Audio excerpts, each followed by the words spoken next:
रामचरितमानस में 14 प्रकार के व्यक्तियों को मरा हुआ माना है। कौन से वो 14 प्रकार के व्यक्ति है जो जीवित होते हुए भी मरे हुए हैं? राम रावण युद्ध चल रहा था, तब अंगद ने रावण से कहा, हे रावण, तू तो मरा हुआ है, मरे हुए को मारने से क्या फायदा? रावण बोला, मैं जीवित हूँ, मरा हुआ कैसे? अंगद बोले, सिर्फ सांस लेने वालों को जीवित नहीं कहते, सांस तो लुहार की धोकनी भी लेती है।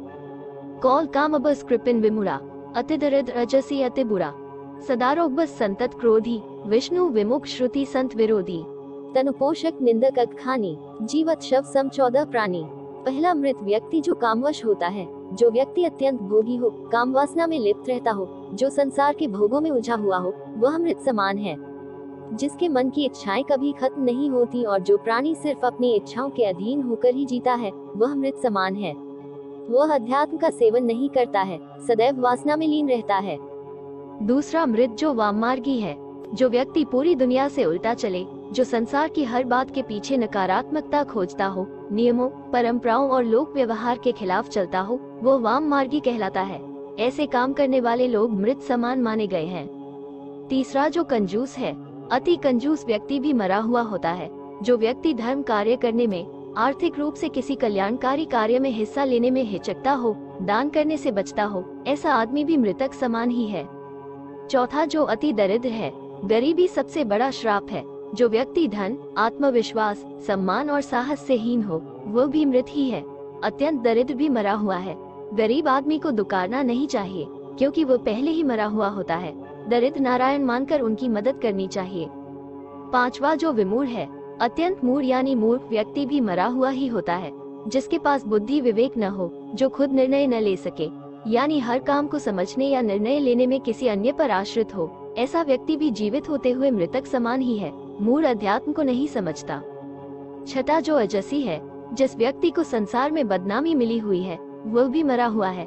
जो घर परिवार, कुटुंब, समाज, नगर, राष्ट्र, किसी भी इकाई में सम्मान नहीं पाता, वो व्यक्ति भी मृत समान ही होता है।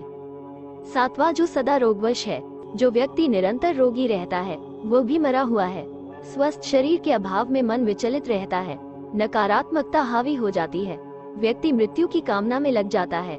जीवित होते हुए भी रोगी व्यक्ति जीवन के आनंद से वंचित रह जाता है। आठवां जो अति बूढ़ा है, अत्यंत वृद्ध व्यक्ति भी मृत समान होता है, क्योंकि वो अन्य लोगों पर आश्रित हो जाता है।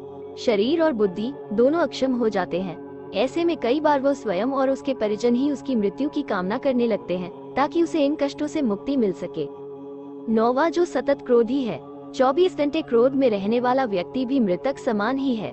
ऐसा व्यक्ति हर छोटी बड़ी बात पर क्रोध करता है। क्रोध के कारण मन और बुद्धि दोनों ही उसके नियंत्रण से बाहर होते हैं। जिस व्यक्ति का अपने मन और बुद्धि पर नियंत्रण न हो, वह जीवित होकर भी जीवित नहीं माना जाता। पूर्व जन्म के संस्कार लेकर यह जीव क्रोधी होता है। क्रोधी अनेक जीवों का घात करता है और नरकगामी होता है। 10वां जो अधक हानि है, जो व्यक्ति पाप कर्मों से अर्जित धन से अपना और परिवार का पालन पोषण करता है, वो व्यक्ति भी मृत समान ही है।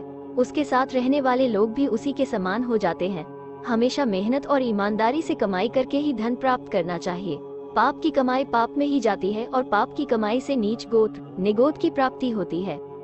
11 जो तनु पोषक है, ऐसा व्यक्ति जो पूरी तरह से आत्म संतुष्टि और खुद के स्वार्थों के लिए ही जीता है, संसार के किसी अन्य प्राणी के लिए उसके मन में कोई संवेदना न हो, ऐसा व्यक्ति भी मृतक समान ही है।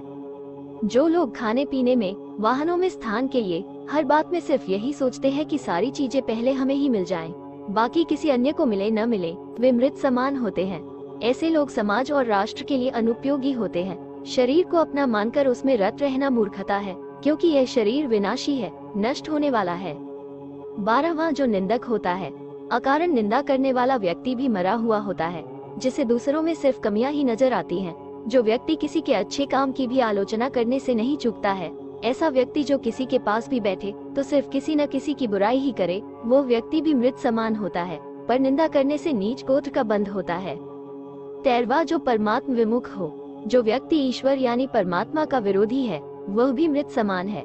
जो व्यक्ति यह सोच लेता है कि कोई परम तत्व है ही नहीं, हम जो करते हैं वही होता है, संसार हम ही चला रहे हैं, जो परम शक्ति में आस्था नहीं रखता, ऐसा व्यक्ति भी मृत माना जाता है। और अंत में जो श्रुति संत विरोधी हो, जो संत ग्रंथ पुराणों का विरोधी है, वह भी मृत समान है। श्रुत और संत समाज में अनाचार पर नियंत्रण का काम करते हैं। अगर गाड़ी में ब्रेक न हो तो कहीं भी गिरकर एक्सीडेंट हो सकता है। वैसे ही समाज को संतों की जरूरत होती है, वरना समाज में अनाचार पर कोई नियंत्रण नहीं रह जाएगा। ये 14 प्रकार के व्यक्ति जो मृत समान है, अर्थात भजन भक्ति मार्ग के द्वारा व्यक्ति अपने भाग्य के लिखे को भी बदल सकता है। इसलिए भगवत भक्ति में लगे और भगवान की अनुकंपा से ओतप्रोत हो जाए।